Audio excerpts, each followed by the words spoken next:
여러분은 한국에 대해 어떤 생각을 갖고 계신가요? 오늘 여러분이 알고 있던 한국에 대한 모든 오해를 깨뜨리겠습니다. 저희가 직접 서울에 가서 취재한 결과 인터넷에서 퍼진 한국에 대한 끔찍한 소문은 사실이 아니었습니다. 놀랍게도 한국의 현실은 완전히 달랐는데요. 지금부터 그 진짜 모습을 공개하겠습니다. 구독하고 좋아요는 제작자에게 큰 힘이 됩니다. 안녕하세요. 저는 칼리스타입니다. 저는 휴대폰에 뜬 과제 이메일을 보며 머리를 저었어요. 대한민국? 진심인가요? 기자로서 저는 전쟁터나 재난, 현장 같은 진짜 임팩트 있는 이야기가 있는 곳에 가는데 익숙했거든요. 분주한 공항 라운지에서 제 옆에 앉아있는 카메라맨 데릭을 힐끗 봤어요. 그는 칩을 잔뜩 먹느라 바빴고 부스러기가 셔츠에 떨어지고 있었죠. 데릭, 이거 믿어지나요? 저는 한숨을 쉬며 휴대폰을 흔들었어요.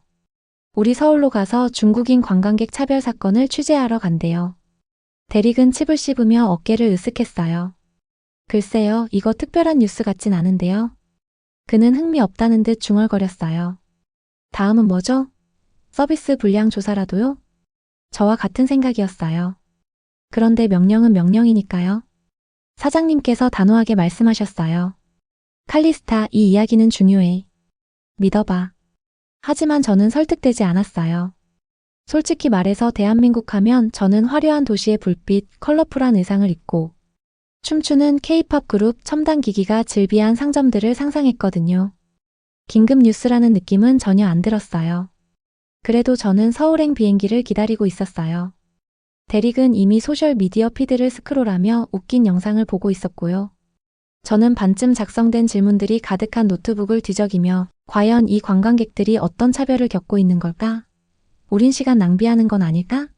하는 생각에 잠겼어요. 마침내 탑승 호출이 울렸어요. 데릭은 자신의 장비를 챙기며 다가올 긴 비행에 대해 투덜거렸고 저는 노트북과 노트를 정리하며 기지개를 켰어요. 게이트를 향해 걸으며 제 의심들을 털어내려 했었죠. 아마도 흥미로운 뭔가를 찾게 될지도 몰라요. 저는 억지로 미소를 지으며 말했어요. 데릭은 의심 섞인 눈빛으로 저를 바라보더라고요. 아니면 우리 일주일 동안 길거리 음식을 먹고 번잡한 관광지를 찍는 건가요? 그가 농담처럼 말했어요. 어쨌든 제겐 이득이죠. 저도 어쩔 수 없이 웃음을 터뜨렸어요. 적어도 데릭은 항상 분위기를 띄우는 법을 알고 있으니까요. 비행기가 이륙하면서 저는 좌석에 몸을 기대어 아래의 불빛들이 작은 점들로 줄어드는 모습을 바라봤어요. 곧 우리는 구름이 높이 날아오르며 제가 잘 알지 못하는 곳을 향해 가고 있었죠. 몇 시간이 지나 서울에 착륙했어요. 공항은 활기로 넘쳤고 반짝이는 간판들이 곳곳에 있었어요. 사람들은 빠른 속도로 지나가며 한국어로 말하고 있었죠. 그 순간 저는 이 과제가 어떻게 전개될지 전혀 감이 잡히지 않아 어색함을 느꼈어요. 밖에선 서늘한 공기가 감돌며 튀김 음식과 달콤한 무언가의 향기가 섞여 있었고 네온 간판이 모험을 약속하듯 반짝이고 있었어요. 이곳도 나름의 매력이 있나 봐요. 데릭이 분주한 거리를 촬영하며 말했어요. 정말 그렇게 생각해요? 제가 놀라며 물었어요. 그는 다시 어깨를 으쓱이며 카메라를 조정했어요. 뭔가 생동감이 느껴지거든요. 저는 천천히 고개를 끄덕이며 그의 말이 무슨 뜻인지 이해하기 시작했어요. 어쩌면 대한민국은 제가 처음 생각했던 것보다 더 많은 것을 가진 곳일지도 모르겠어요. 택시에 몸을 싣고 번화한 야시장과 컬러풀한 광고판이 즐비한 거리를 질주하면서 저는 작게나마 설렘을 느꼈어요. 어쩌면 여기엔 정말로 전할 만한 이야기가 있을지도요. 어쩌면 이 과제가 제가 상상했던 것만큼 무의미하지 않을 수도 있겠죠. 그리고 아마도 이 뜻밖의 여정이 우리를 놀라운 곳으로 이끌어 줄지도 모른답니다. 인천국제공항에 발을 들이는 순간 제 의심은 서서히 흔들리기 시작했어요. 모든 것이 깨끗하고 현대적이었거든요. 거대한 유리창으로 밝고 따스한 햇살이 들어왔고 여러 언어로 된 안내판들이 사람 누구나 이해하기 쉽도록 배치되어 있었어요. 공항 직원들은 여행객들을 따뜻하게 맞이하며 길을 안내해 주었죠. 제가 상상했던 혼란스러운 모습과는 전혀 달랐어요. 이게 예상 밖이에요. 데릭에게 속삭였어요.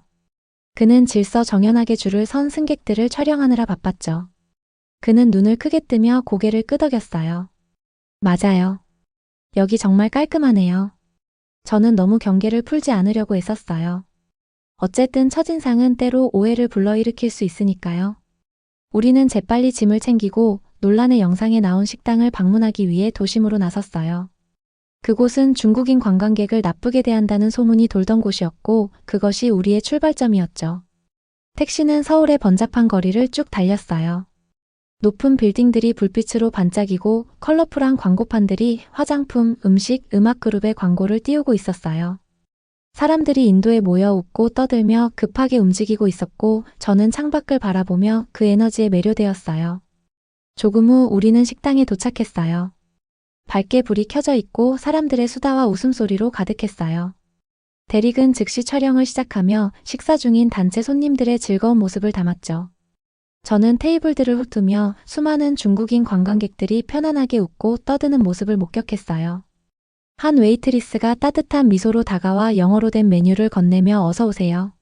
두 분이세요? 라고 물었어요. 네, 감사합니다. 저는 아직 주위를 둘러보며 어리둥절한 표정으로 대답했어요. 우리는 자리에 앉았고 대릭은 잠시 카메라를 옆에 내려놓았어요. 그는 제게 다가와 낮은 목소리로 말했어요. 뭔가 이상해요. 맞아요. 저는 조용히 동의하며 메모를 적었어요. 온라인에서 봤던 영상은 분노한 직원들이 중국인 관광객에게 서비스를 거부하는 장면을 보여줬지만 이 식당은 전혀 달랐어요. 따뜻하고 친근하며 생기가 넘쳤거든요. 옆 테이블에 앉은 한 중국인 가족은 아이들이 한국 음식을 시도하며 크게 웃고 있었고 그들은 편안해 보였어요. 저는 다시 대릭을 바라보니 그가 눈썹을 올리며 말했어요. 아마 영상은 조작된 거겠죠? 그는 어리둥절하게 제안했어요. 아니면 뭔가 다른 일이 있는 걸 수도 있겠네요. 저는 생각에 잠기며 대답했어요. 갑자기 커져만 가는 호기심을 느꼈어요. 과연 이 이야기에 다른 면이 있는 걸까요? 식사를 마친 후 우리는 식당 매니저와 이야기를 나누기로 했어요. 그녀는 공손하고 차분하며 놀랍도록 개방적이었어요. 저희는 누구든지 환영합니다. 그녀는 단호하게 설명했어요. 영상 때문에 많은 어려움을 겪었지만 영상은 진실을 담고 있지 않아요. 저는 혼란스러웠어요. 그럼 왜 누군가가 이런 가짜 영상을 찍은 거죠? 그녀는 슬프게 고개를 저으며 말했어요. 저도 그 이유를 알고 싶어요. 저희도 상처받았거든요. 식당을 나서면서 차가운 밤 공기가 제 얼굴을 스쳤어요. 대릭은 제 옆에서 한숨을 쉬며 자신의 촬영 영상을 확인했어요. 생각보다 복잡하네요. 그가 중얼거렸어요. 저는 천천히 고개를 끄덕였어요. 처음의 의심은 사라지고 호기심이 커지고 있었어요. 분명 대한민국은 화려한 외면 이면에 숨은 이야기가 있었어요. 어쩌면 이 과제는 그렇게 쉽지 않을지도 모르겠어요.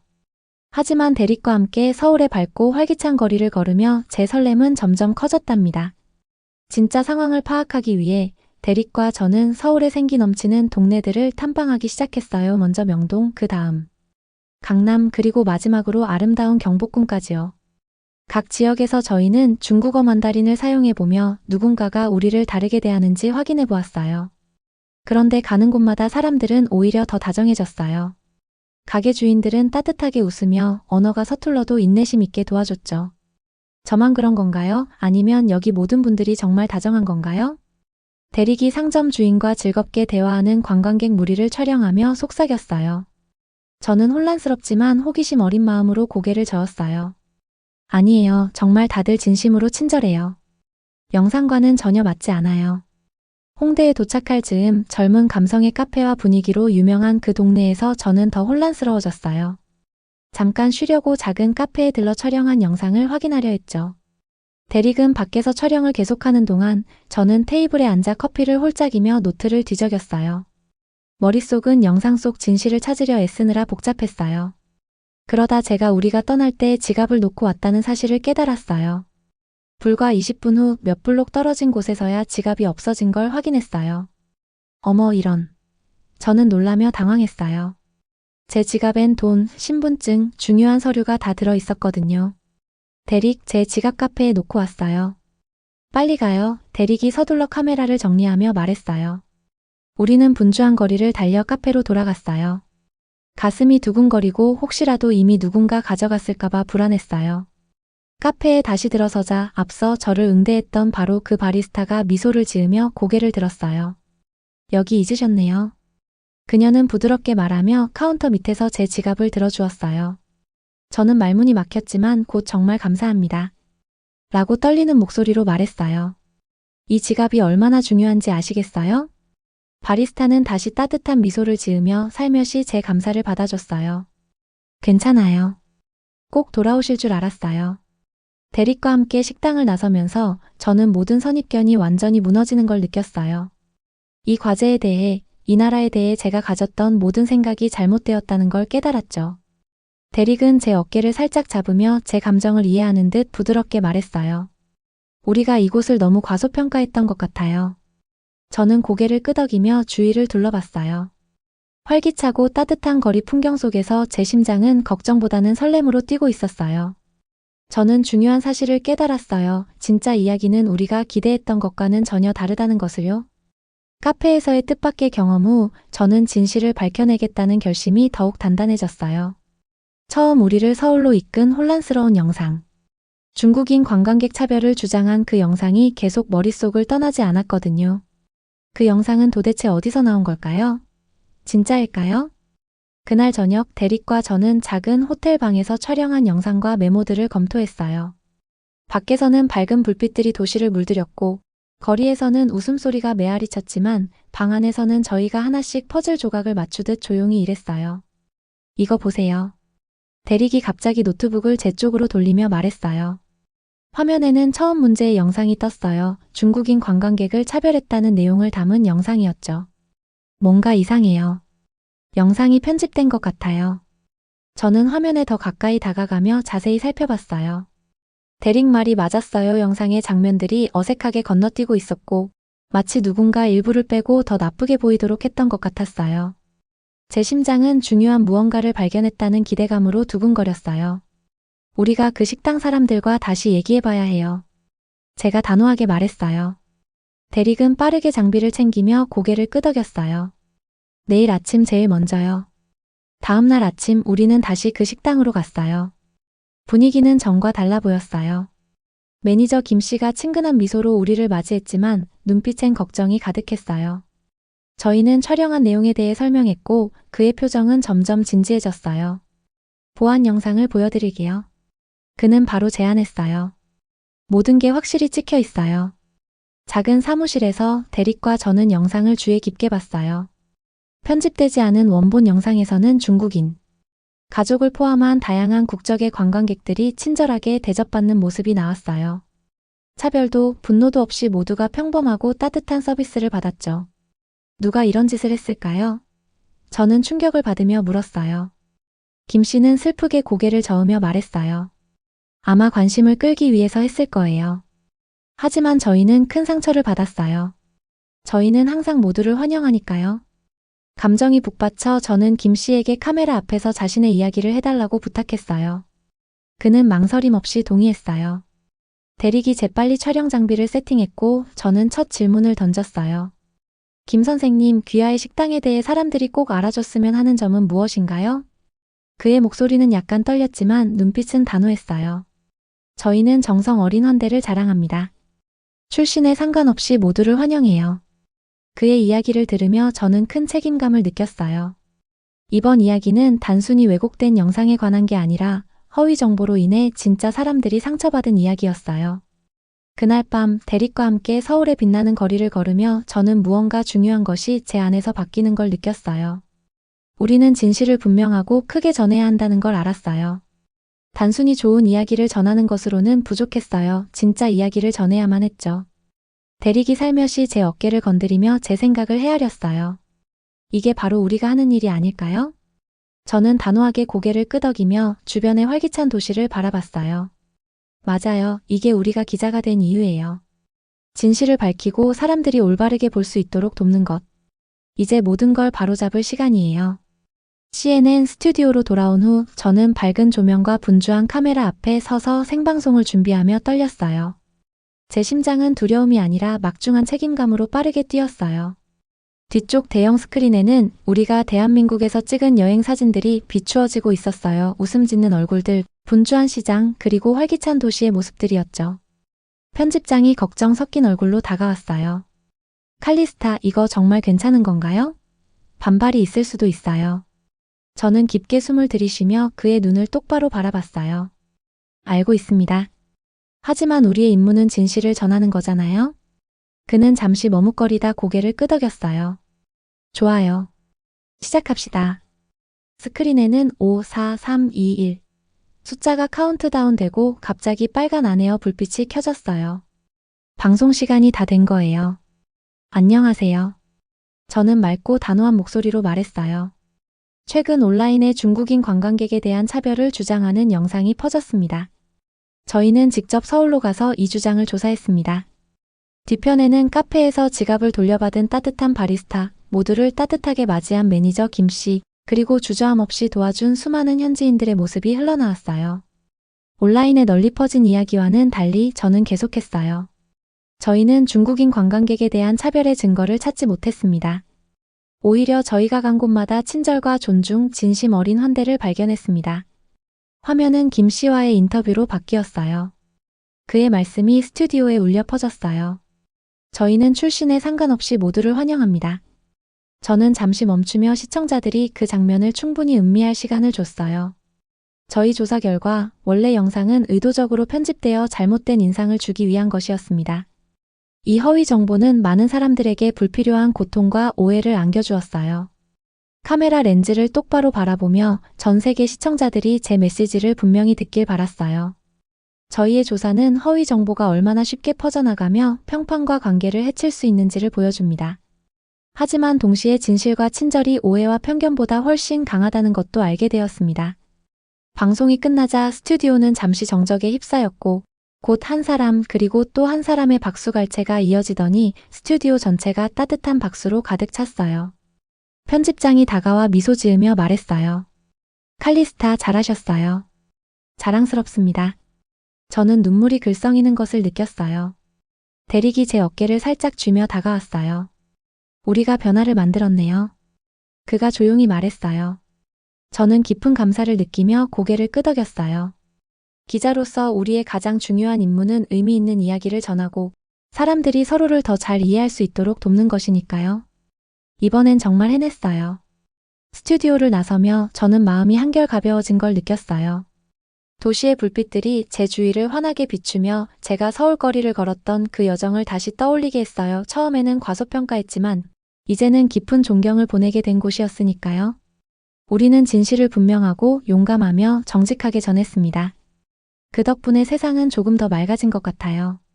방송이 끝난 후 전 세계에서 시청자들의 메시지가 쇄도하기 시작했어요. 제 핸드폰은 문자, 이메일, 소셜미디어 알림으로 끊임없이 울렸어요. 많은 분들이 진실을 밝힌 것에 대해, 오해를 풀어준 것에 대해 감사를 전해주셨어요. 그 진심 어린 메시지들을 읽으며 저는 깊이 감동했어요. 며칠 후 데릭과 저는 CNN 스튜디오 근처에 있는 단골 카페에서 만났어요. 그렇게 강렬한 경험 후에 한숨 돌리는 기분이었죠. 갓 구운 커피와 페이스트리의 향기가 아늑한 공간을 채우고 부드러운 햇살이 창문을 통해 흘러들었어요. 데릭은 커피를 저으며 호기심 어린 눈빛으로 제게 물었어요. 칼리스타, 대한민국이 당신에게 이렇게 큰 영향을 줄 줄은 몰랐어요. 처음엔 단순한 과제라고 생각했는데 저는 창밖을 바라보며 미소 지었어요. 사람들은 각자의 이야기에 빠져 바쁘게 지나가고 있었죠. 솔직히 말하자면 데릭, 저는 조용히 고백했어요. 처음엔 단순한 과제일 거라고 생각했어요. 그런데 이 경험은 그 이상이었어요. 그는 고개를 끄덕이며 제 말에 공감했어요. 뭐가 가장 놀라웠어요? 저는 잠시 생각을 정리하며 지금까지의 경험들을 되새겼어요. 바로 그 친절함이에요. 저는 부드럽게 그러나 단호하게 말했어요. 문제가 생기고 차별이나 적대감을 예상했는데 오히려 모르는 사람들 사이에서 진짜 친절을 발견했어요. 데릭은 따뜻한 미소를 지으며 말했어요. 저도 그래요. 이 과제 덕분에 정말 많은 걸 배웠어요. 저도요. 저는 동의했어요. 편견에 빠지지 않고 열린 마음을 가지는 게 얼마나 중요한지 깨달았어요. 제가 한국에 대해 잘못 판단했다는 걸 인정하게 됐어요. 그는 장난스럽게 컵을 들어 올리며 말했어요. 배우고 성장하는 거 위하여. 저는 웃으며 그의 컵을 살짝 부딪혔어요. 배우고 성장하는 거 위하여. 집으로 돌아가는 길, 저는 뭔가 달라진 느낌을 받았어요. 조금 더 가벼워진 느낌이랄까요? 주변의 거리들은 익숙하면서도 새롭게 느껴졌어요. 대한민국은 단순한 업무 목적의 방문지가 아니라 제 자신을 변화시킨 장소였어요. 그것은 편견이 얼마나 우리를 가릴 수 있는지를 일깨워준 소중한 경험이었죠. 그날 밤 저는 제 일기에 오늘 배운 교훈을 잊지 않기 위해 적었어요. 처음 보는 것, 듣는 것 너머의 진실을 찾아야 한다. 언제나 마음과 눈을 열어두자. 일기를 덮으며 저는 감사한 마음이 가득했어요. 뜻밖의 과제에, 대리의 우정에, 그리고 만난 모든 사람들에게 감사했어요. 그들 한 사람 한 사람이 저에게 소중한 교훈을 남겨줬으니까요. 대한민국은 단순한 또 다른 이야기가 아니었어요. 제 인생의 전환점이 되어주었어요. 그곳은 제가 기자가 된 이유, 진실을 찾고 전하는 이유를 다시 한번 일깨워 주었답니다. 그리고 그 교훈은 절대 잊지 못할 거예요. 오늘 영상 잘 보셨다면 구독하고 좋아요를 눌러주세요. 영상 제작에 큰 힘이 됩니다.